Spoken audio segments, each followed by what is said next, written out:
Kita ada forum Dr. Radin sendiri dan juga yang pelaksana. Kita panggil Dr. Muniza daripada IPG Kinta Timbalan sebagai pelaksana. Jadi kita sama-sama berada di sini pada hari ini dan merupakan satu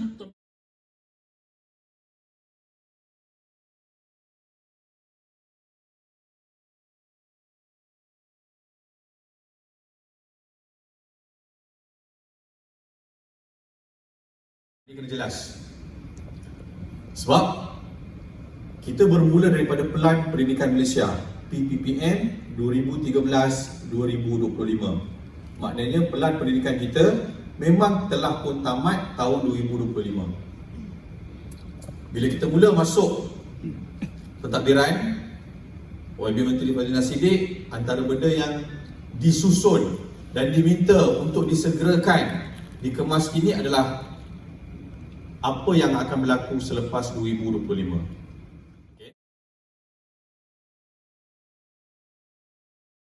Perdana Menteri mengarahkan rancangan pendidikan perlu sekali, selari, sederap selangkah daripada prasekolah sampai kepada pendidikan tinggi. Sebelum ini kita ada PPPM untuk prasekolah sampai lepas menengah. Dah siap PPPM tu, barulah KPT masuk, dia buat juga PPPTM, Pelan Pendidikan Tinggi. Jadi dia bergerak tak bersama. Habis 2025, arahan PM mesti bersama. Jadi rancangan yang dikeluarkan oleh KPM namanya Rancangan Pendidikan Malaysia. Yang dikeluarkan oleh KPT namanya Rancangan Pendidikan Tinggi Malaysia, RPTM. Kita punya RPM. Kedua-dua ini namanya RPN, Rancangan Pendidikan Negara. Okey, ini kena clear. Okey.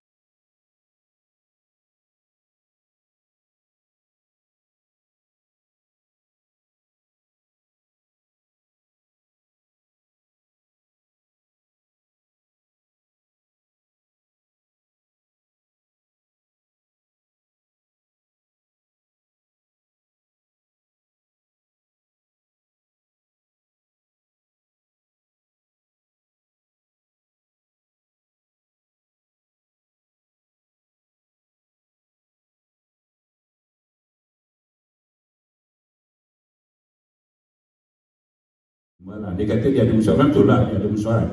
Semua pengarah-pengarah LPG di seluruh Malaysia pada tarikh ini.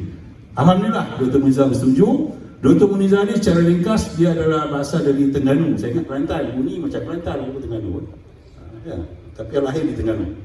Ya, Kelantan. Okey. Dia tak boleh datang secara biasa-biasa. Dia kena ada komitmen dan kesungguhan yang mana PM selalu sebut, dia selalu gunakan kalau kamu nak buat Islah tu mesti mastataq tu, bersungguh-sungguh sedaya upaya. Dalam kerangka Malaysia Madani, sudah tentulah dia ada disebut sebagai apa nama nilai-nilai yang ada tu, ihsan, gaya ciptanya. Tapi saya nak bawa saudara-saudari untuk membawa satu lagi elemen penting yang juga Datuk Seri Anwar selalu sebut. Walaqad karramna bani Adam. Karamah insaniyah. Kita nak mengangkat karamah. Karamah ni kan keramat. Keramat bukan. Keramat untuk umur, keramat ada orang keramat ni. Bukan. Karamah ni adalah kemuliaan, martabat, darjat, harakat. Semua orang ada. Anak-anak kita darjah 1, prasekolahnya, cikgu-cikgunya, makcik kantinnya, pemandu bas sekolahnya, ahli masyarakat, semua ni ada darjat harakat, perlu diangkat. Dan siapa nak angkat? Kita semua kena sama-sama mengangkat. Dia cuba buat secara, kalau istilah dia secara soft launching. Kita bergerak dengan menyelesaikan isu-isu yang tertunggak, warisan kerajaan-kerajaan terdahulu, isu beban tugas guru, isu pemulihan pasca Covid, Sebenarnya nak pulih pasal COVID ni teruk. Kita ni antara yang paling teruk di dunia, tahu tak? Dalam konteks pendidikan. Saya berani cakap sebab apa? Ada data. Bila kita buat intervensi, kita tahu 120,000 anak kita tak boleh baca. Itu intervensi tahun 2024. Bayangkan kalau kita buat intervensi itu tahun 2023, 2022. Tapi kenapa jadi begitu teruk? Rupa-rupanya, doktor, Malaysia adalah antara negara yang menutup sekolah paling lama di dunia. Tahu tak?